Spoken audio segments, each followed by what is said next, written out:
the suffocating reason your lungs hide the truth of the ocean from you. And in 2021, off the coast of Mexico, it swallowed a research probe into a void deeper than anyone dared measure. Right now, your body pulls oxygen from the air without asking your permission.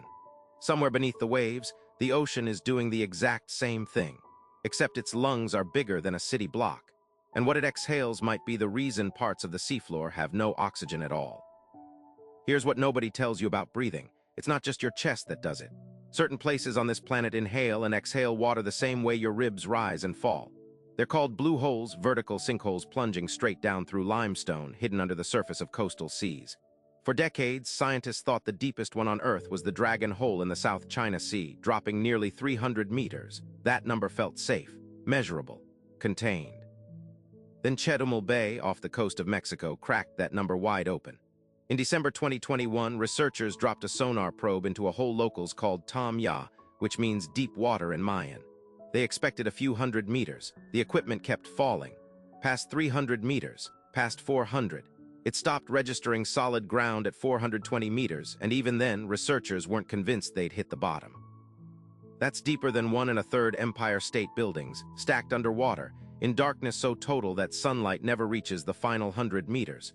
And here's the part that should bother you: nobody has fully mapped what's down there.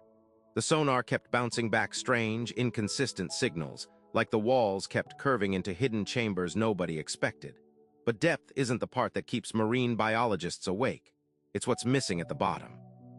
Somewhere past 150 meters inside these blue holes, the oxygen simply disappears.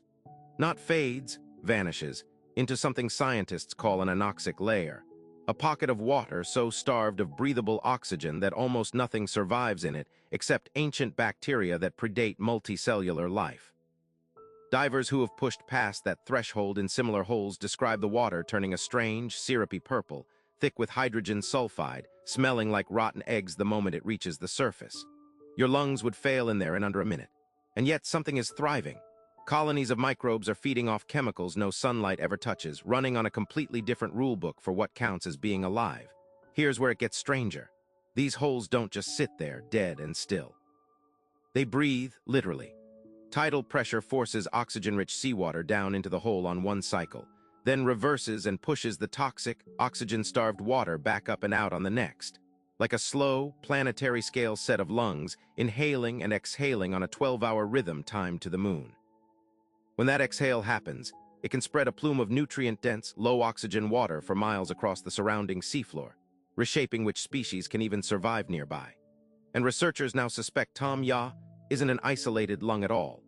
Sonar echoes suggest hidden tunnels branching sideways from the main shaft, passages that may connect underwater to the same limestone cave network running beneath the Yucatan Peninsula, the same underground rivers that feed freshwater cenotes miles inland.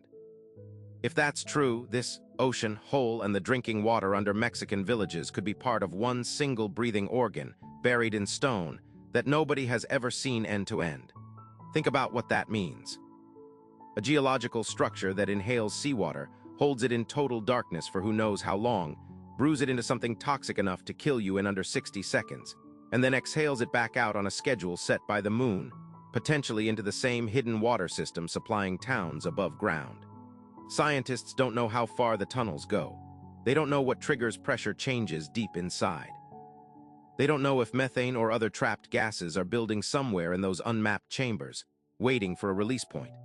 Every camera and every sonar rig sent down has come back with less data than expected, swallowed by darkness before reaching an actual floor. So the next full breath you take, that automatic, thoughtless pull of air into your chest, happens the exact same second something 420 meters below the Gulf of Mexico is doing it too, on a scale you cannot see, cannot measure, and cannot survive. The hole has been breathing for thousands of years, in and out, completely unnoticed.